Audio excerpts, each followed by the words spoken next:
গ্রীষ্ম মধ্যাহ্নে লেখত দে লীল এর মূল রচনা, অনুবাদ কবিতা সত্যেন্দ্রনাথ দত্ত। মধ্যাহ্ন। গ্রীষ্মের রাজা সর্বোচ্চ সে নীলাকাশে বসে নিক্ষেপিল রৌপ্যজাল, বিস্তৃত বিশাল পৃথ্বী পরে।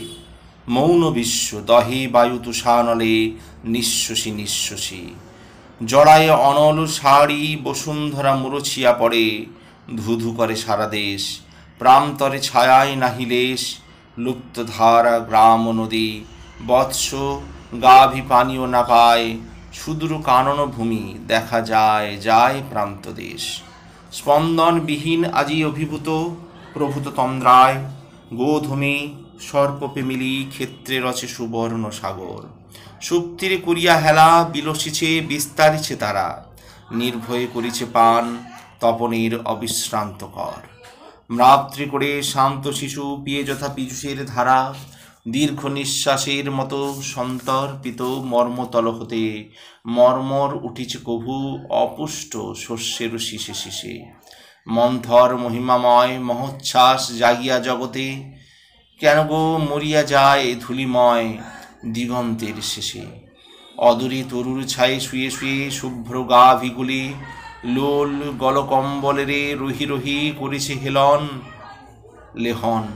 আলসি আয়ত আঁখি স্বপনেতে আছে যেন ফুলি।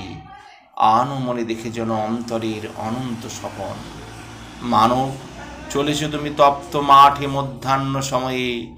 ও তব হৃদয়ে পাত্র দুঃখে কিংবা সুখে পরিপূর। পলাও শূন্য এ বিশ্ব সূর্য শোষে তৃষামত্ত হয়ে। দেহ যে ধরেছে হেথা দুঃখে সুখে সেই হবে চুর। কিন্তু যদি পারো তুমি হাসিয়ার অশ্রু বিসর্জিতে। চঞ্চল জগত মাঝে যদি থাকে বিস্মৃতের স্বাদ। অভিশাপে বড়লাভে তুল্য জানো ক্ষমায় শান্তিতে। আস্বাদিতে চাহ যদি মহান সে বিষণ্ণ আহ্লাদ। এসো সূর্য ডাকে তোমা শোনাবে সে কাহিনী নূতন। আপন দুর্জয়তে যে নিঃশেষে তোমারে পান করে। শেষে ক্লিন্ন জনপদে লঘু করে করিবে বর্ষণ। মর্মতব সিক্ত করি সপ্তবার নির্মাণ সাগরে।